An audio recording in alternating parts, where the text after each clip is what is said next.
Hey YouTube! One of my favourite guitars, straight up. I used to have one.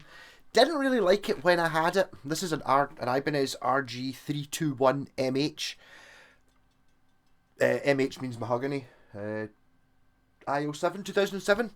Probably about right. So these are the one that I had anyway. I think they only come in one colour, and it's kind of really badly painted black, where you can see the grain through it for letting the tone out.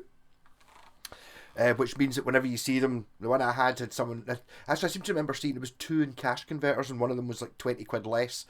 And they were obviously both owned by the same person, and one of them was quite worn, and the other one was quite worn, and someone had obviously been picking at it with their fingernail or their keys or a coin or something and scratched their initials into it and all that. You know, it's one of those ones that really, if you get like a penny or something, you can just scrape the paint off and write your name on it. So I saw this at Block Earn Market on Sunday, and I saw it. I was walking about for I don't know, a good hour. Just people were arriving, looking through, didn't really see any guitars. And then there was this guy. He had a sort of camper van thing, and he was uploading stuff, and he had like a Bluetooth speaker. And I was, is that a guitar up? No, it's not. And then I went a wee walk about, and I was coming back, and I was camping around. I saw him bringing 2 guitar bags out of his camper van. And I was like, oh, this is from about 20 yards away. It's like, oh, and then it was Jen. He was handing them to. She's a queen of the boot sales. People tend to kind of keep things back just in case she turns up to buy guitars. I think she's been doing it forever. So it got handed to bit. I mean, I would have bought it and given it to her anyway. Yeah, so here we go. It's still all wired. I've just had lots of fun wiring up the Cortex switch. So I had to work out what the Cortex switch actually did. So I've documented that, because that's what I've got for that, which I'm going to do once I've done this. So hopefully tomorrow that'll be running. I think I might just put the Fender pickup in it. I don't know. I've got a wobbly feeling about that DiMarzio being very microphonic, and I'm not going to bother putting assembly. I'm just going to put the proper bridge on it, drill through, and put the ferrules in. Drilling holes through a guitar's a nightmare though, so especially when it's like one off, so I've got to kind of get it right first go. So that'll be a sweat-inducing fest. But here we go. So as I said, this has got the Cortex switch in it, which is my favourite wiring for any guitar. So you've got 2 humbuckers. It doesn't do exactly what I want. That one's going to be interesting because it's got a single coil and a humbucker, so I don't know what sounds I'm going to be able to get out of that. But this one, so bridge position, you got your bridge humbucker. And then in the middle position, you've got both humbuckers. And then neck position, you get the neck humbucker.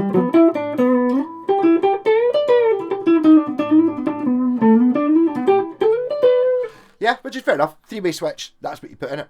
But in position 4, which you would normally be strap position for, what you get is the neck pickup, but instead of being wired in series like a humbucker, it's wired in parallel, which makes it it's still hum cancelling, but it sounds, so this is a humbucker. And if you go there, it sounds, parallel sounds kind of, I would say more than 90% like a single coil, but it's hum cancelling. If you've got the terminals, I would rather have it just in case you ever get problems with sound.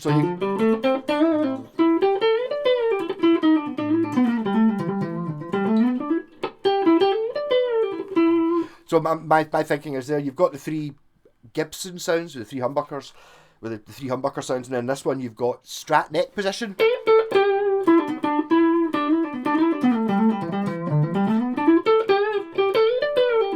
In middle position you get both humbuckers.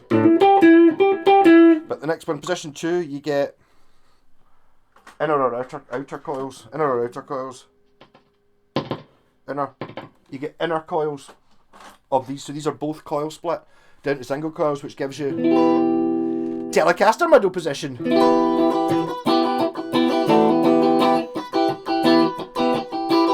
it's like, okay, you know, people argue there's maybe not that much difference between single coils and thingies, but listen. So that's the 2 of these split. This is one on its own. Doesn't sound the same at all, or none of these sound like that one.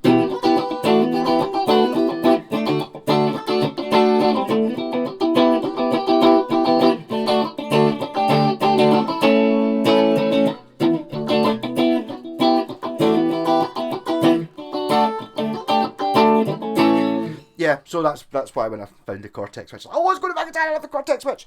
It basically just looks like a normal 5-way switch. I found this out by trying to wire up other guitars with the RG, and doesn't work. The actual Cortex switches, they say Cortex on, they're not actually that expensive. They're like 11 or 12 quid or something. If you've got an HH guitar with a blade switch, do it. The only thing I would want is, I'm not really that keen on the 2 humbuckers on at the same time sound. That's not one I use very often. I would rather have something else in the middle position. So I don't know. I think the switch has been specifically designed. It doesn't do what I thought it did. I thought it was like on a 5-way lever switch, the 2 sides of it are the same. You've got like 1, 2, 3 output, and then output 1, 2, 3 for if you know why, you know, you need that for a telly because you bridge it in the middle, but that doesn't matter. But this doesn't do that. It doesn't. The common rail isn't the middle one, the output. It's kind of in the middle, and some of them don't have any connection. Some of them are like it's kind of mad. I'll maybe do a wee video on it. Just the switch itself, but the guitar itself, Wizard 2 neck, which is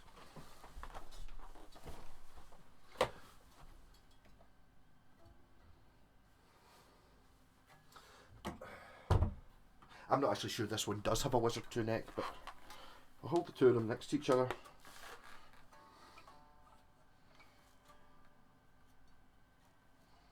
No, not the same. That probably means this isn't a Wizard neck. I need to look it up. This is a 2002, is it? Something like that. 2003 RG. So I'm pretty sure this has a Wizard 2. That might be a Wizard 1 or something like that. It's not the same. Mind you, this seems to have a more pronounced, whenever you play one of these, it seems to have a more pronounced sort of squareness here. It's also got white binding on it, which I think is cool. I mean, this is, when I was looking up guitars for what's the best guitar you could buy for gigging, you know, that gigging, there's a gig tonight, your van's locked up, so basically you've got to do a gig, you need to go into Guitar, you've got £500 to go and buy a guitar. It's basically this I'm buying. The one I really liked, they did a couple of years ago, which was basically this guitar, had a glitter finish on it, and white pickups and stuff, but hardtail, Telecaster type through strung, super simple bridge, Cosmo Black. It's got the Infinity 4 and 3 pickups, which are good. I like them. They're maybe not, they're not that different from the V7 and the V8 pickups you get. They're a little bit, oh, have I finished my can of juice? They're a little bit, does everything. So, you know, they cover the widest scope, so it'll do Hank Marvin, it'll do Metallica, you know, it won't do any of them 100% amazing, but it'll do it'll do everything in the middle. Like a very sensible choice. I mean, I would just live on the set. That's the sound I use in the corker most often.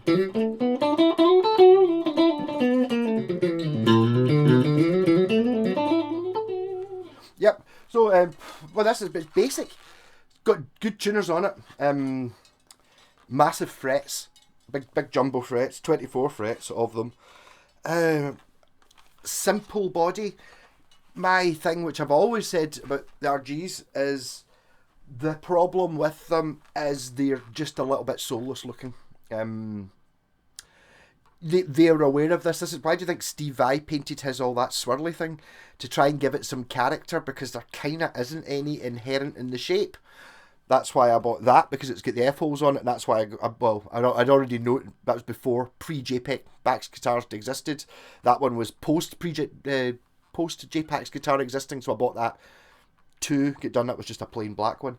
It just needs something. You get one that's got like honeycombs on it, and one, you know, there's always mad colours and glitter ones, just to try and give it character, because just cutting out a piece of wood, it's just bland looking. But from a technical standpoint, as in you can get up to the top frets the easiest, it's dead light, it balances absolutely perfectly, the neck is amazing, there's just not very much in it, which is I like, but it's simpleness. I think they made it cheaper by just making it hardtail, because the problem with a Floyd Rossi thing is I think Ibanez, I maybe just read this year, is the first time they've ever done a Geo with a Floyd Rose, because the problem with Floyd Roses is it kind of has to be a bit more of an expensive one to be a good one. You know, like a Floyd Rose for one of these, the Takeuchi ones, I think the second hand are about 150, 200 quid.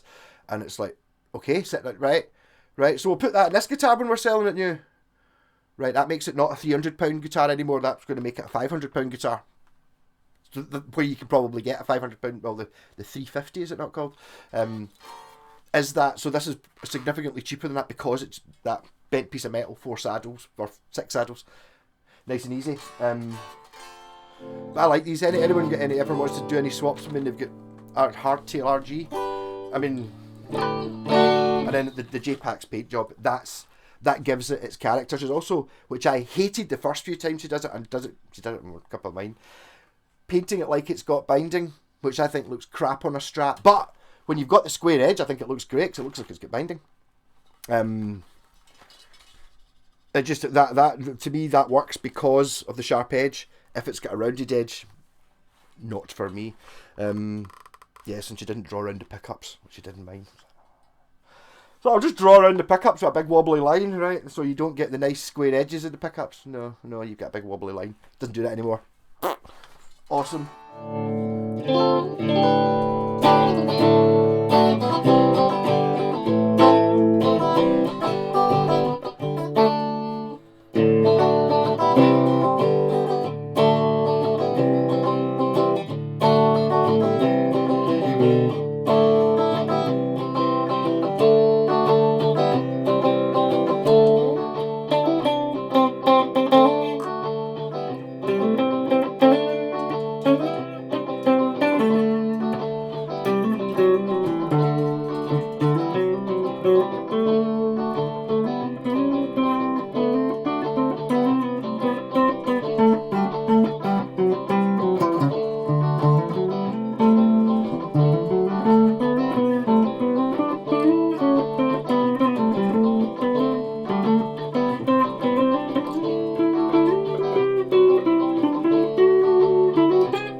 I've only been using positions 2 and 4 so far.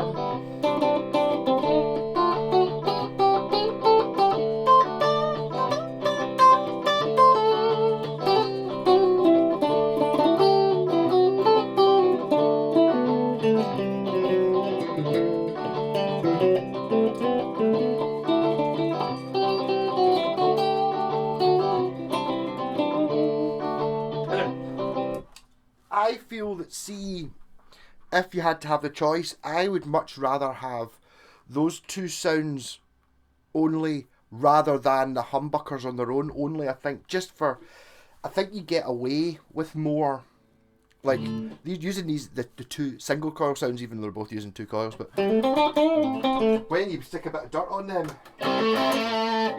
they're still totally acceptable.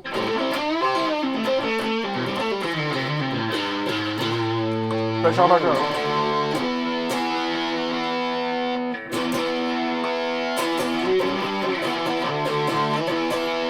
And then the neck position would be the parallel wires.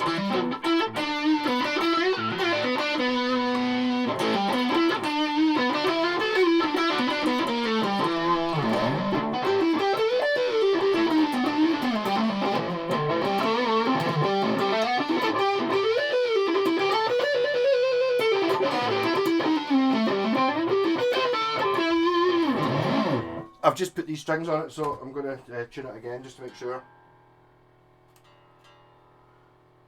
I'm not super impressed with my new power supply. I might need to buy one. It seems to be very noisy on the output from the tuner.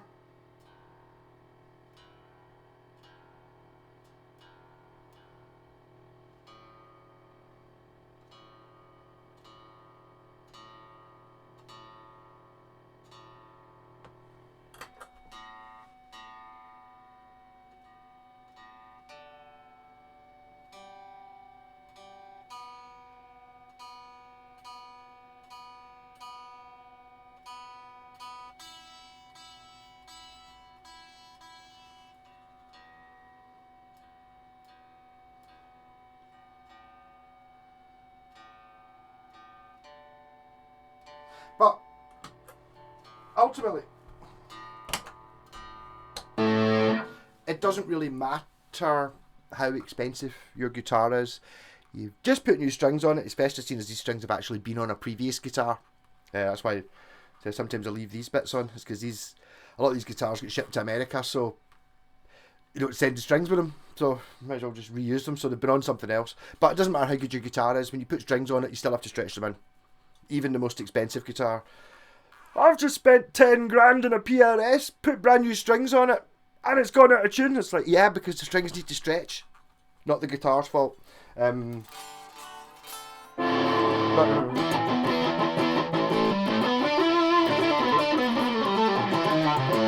totally all over this because I was actually a little bit intimidated by the one of these that I had myself because of that thing which I always talk about whenever I'm playing these. It's like, oh, the Steve Vai, Paul Gilbert, Joe Satriani thing.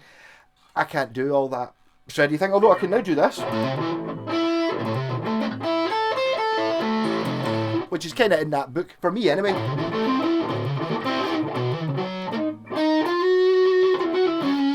All that crap.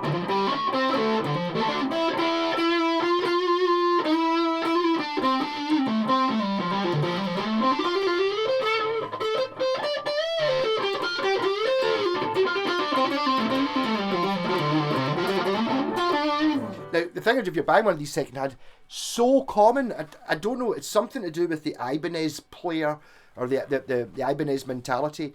It's so common to find any RG with upgraded pickups in it. So you are likely to find this, and either of these, either of these, well, both of these did have, they're going to have DiMarzios or Seymour Duncans in them quite a lot of the time, normally the bridge pickup. Not necessarily because the pickups in it are bad, just because if you put the Steve Vai pickups in this, you've kind of got Steve Vai's guitar 90% of the way there. You know, it's like, okay, he's got a Floyd Rose, a hardtail maybe sounds a bit better, but you know, the tuners don't make any difference. The neck's the same profile, the frets are the same, everything's in the same place. You know, there really is not much difference. Obviously, when you go up and you play the really expensive Ibanez, I mean, I'm not classing the Japanese ones as really expensive. They are nicer. They are. But this is still 90% as good. You don't get your money's worth, if you know what I mean. I'm assuming that this is, I don't know, a £400 guitar, and that's maybe a £900 guitar. It's not twice as good. No way. It's not even 1.5 times as good. It's 20% better.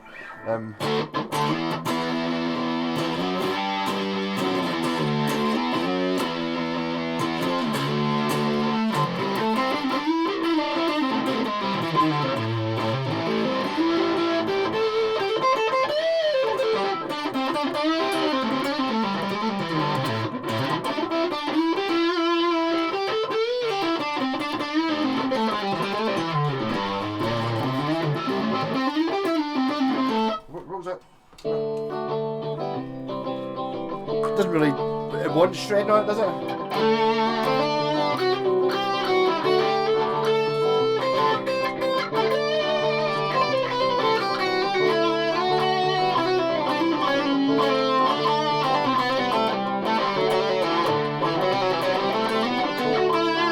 This is a different, whatever, those two chords, D and C, is different patterns from what I normally play, hence why I'm shitter than usual.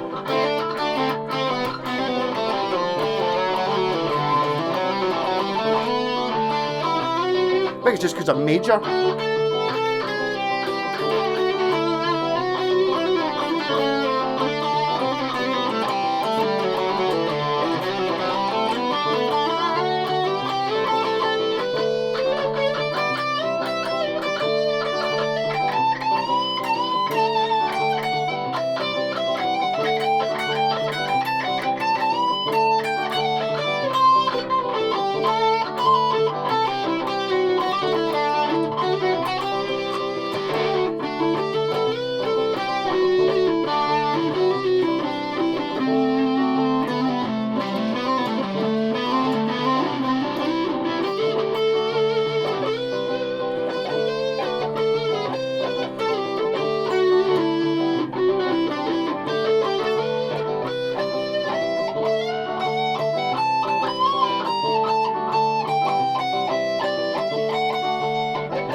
I used to always think these pickups are ones that are kind of designed. I was saying there, they kind of do everything. They're kind of designed for one of your multi-effects units, I think, rather than being specifically for what I like. I mean, that's where the DiMarzio Super Distortions kick in. What they were originally for was, this is pre-pedals. They were designed to be a sort of higher mid-range output in the mid-range, so that it distorts your amp, because amps didn't have distortion then, so you could drive your amp better with them. So they're kind of for basically what I'm doing, which is wee tube amp, hit it hard, it's a bit distorted, play it softly, it's not, that kind of thing. They're for that, which probably if you were plug it into a Metallica rig and stuff like that, they just fart out and don't work. They're not good, whereas these would be good for that. And if you're putting effects on, you kind of want a nice consistent tone all the way through the volumes and all that, which is what these do. I mean, I would easily, without a doubt, gig this as it is, no problem. Not in the Sabbath band, because I play bass in the Sabbath band, but in anything else.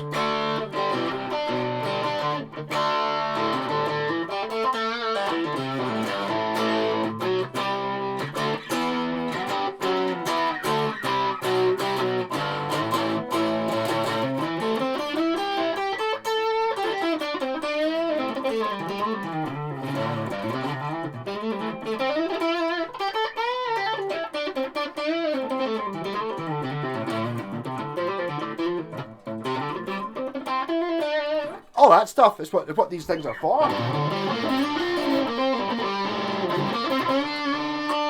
But they can do the metal and they can do the clean. Just a fantastic guitar. What it is actually straight up that guitar. But that's what this guitar looked like in the 2000s and still looks like now. In 1986, it looked like that.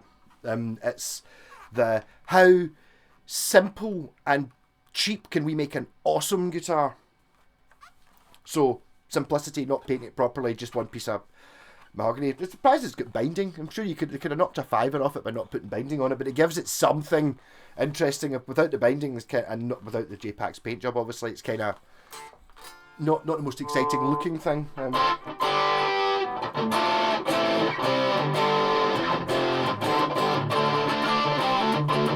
But I'm now, this is the first time I've played one of these since I became an RG fan, and to be honest, I'd have been damn tempted to get, if I had seen this at the car boot sale and bought it, I would have got Jen to paint it and I would have kept it, I think. Because it's got a hardtail one. Hardtail's better than the Floyd. It just is better. When you batter when you do that, you can feel it kind of going, ooh, as the springs in the back vibrate. Telly sounds.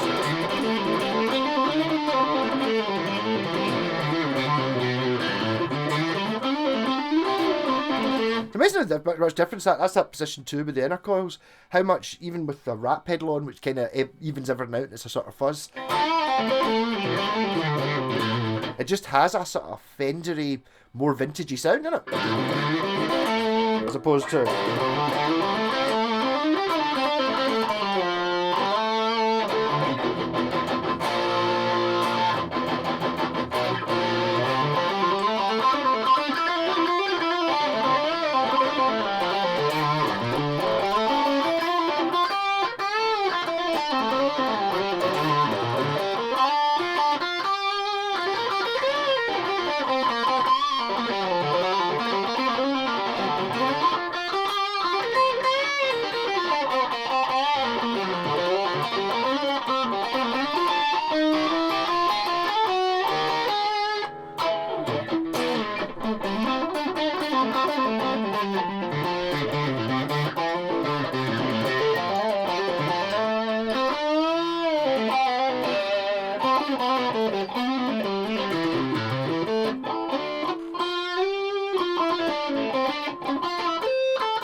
No, I'm not going to go back into that again. I've been spending half an hour every day just basically just doing that, just plain nonsense and trying to find wee shapes that are new, because, as I said, you'll be sick of me saying this, but I had a wee bit of a revelation with guitars. Just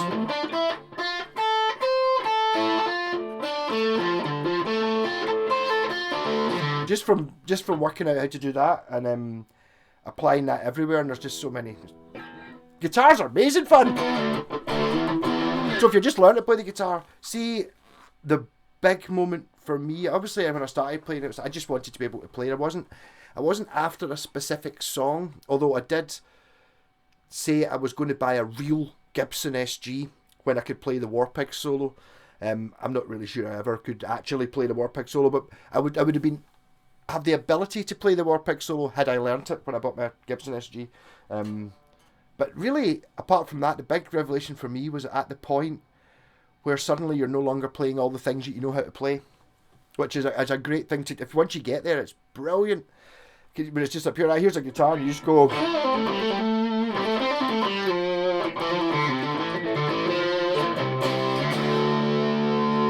And it's like, oh, what song's that?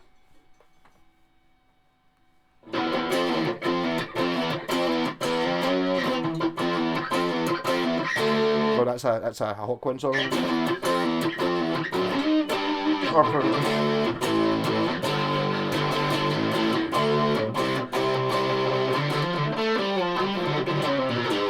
I just try to make a tune out of just any old chords. What a difference that makes. I assume that other people still do, but I used to do, which was at the start, I would basically, every time I picked up the guitar, I would play everything I could play, which maybe took 10-15 minutes, and then I would try and work on what I was working on, and eventually that everything I could play became, I could probably play for half an hour, playing, you know, a few Led Zeppelin songs, a bit of Black Sabbath and all that. I could probably play for half an hour after I'd cycled through everything, and then I don't know what point suddenly you go, I'm not practicing in, sod it. I'll just play whatever I feel like. And for me it's going, I play that all the time.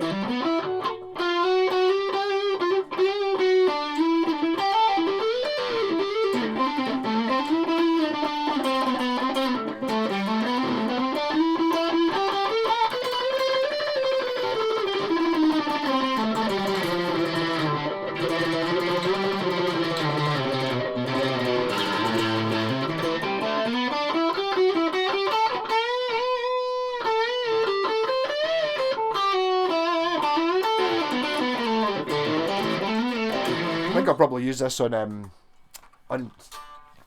Sunday night's jam. Do I do it on Sunday night? Do I do it on Saturday night?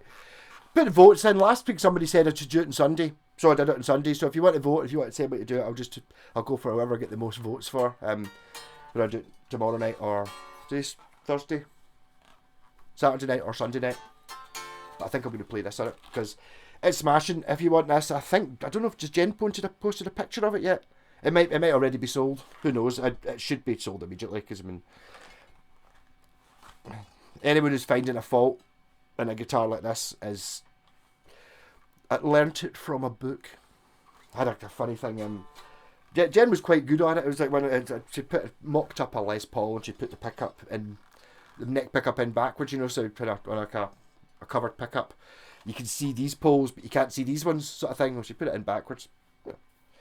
Which is fine, it was just a mock-up. And someone's like up here, oh yes, you can do the sort of Peter Green thing. Don't change the wiring. If you just flip the pickup round, but don't alter the wiring, it gives you a wonderful out-of-phase sound. I've done it with some of my guitars, and you're just like, right. So it just shows you hear what you want to hear. Because taking that pickup and flipping it round that way does nothing. Nothing to the sound at all. What it does, when it does do a difference, which is why that one's upside down. See, when I said this one's split into, you can split it down to be single coils. Yeah, so we're only listening to this coil. If you turn it round, then obviously this coil's now here. So that it does make a difference there. If you're running it, one of the coils, and you're moving it from there to there, which doesn't make a huge difference, but it does make a difference. That's an actual difference. Whereas taking the pickup and then, you know, just unscrewing it and rotating it round and putting it back in again does nothing electrically. Arguably, technically, if you're one of these people that adjusts their pole pieces, then I suppose technically, right, on, say for example, this pickup, you can adjust the pole pieces on both coils. Whereas on one the covered one, it's only got one row you can get to. Technically, if you put the pickup round, it means that instead of, if you were to adjust the pull pieces, then you would be adjusting this coil rather than this coil, which is technically, arguably, kind of does make a difference if you're going to adjust the pull pieces, but if you don't, no difference at all. So just as usual, sometimes it's better to, even if someone tells you, you know, it's like pure, oh, try this type of beer, it's lovely. Okay. Oh, that's lovely. Why? But maybe you don't like it, or maybe it doesn't make a difference. Oh, right. Just because somebody tells you something doesn't necessarily mean it's true. But I mean, just if someone tells you, oh, I had an Ibanez RG, it was shit, I bought an Epiphone, and it was better. Maybe they believe that, but it ain't true. Rock on.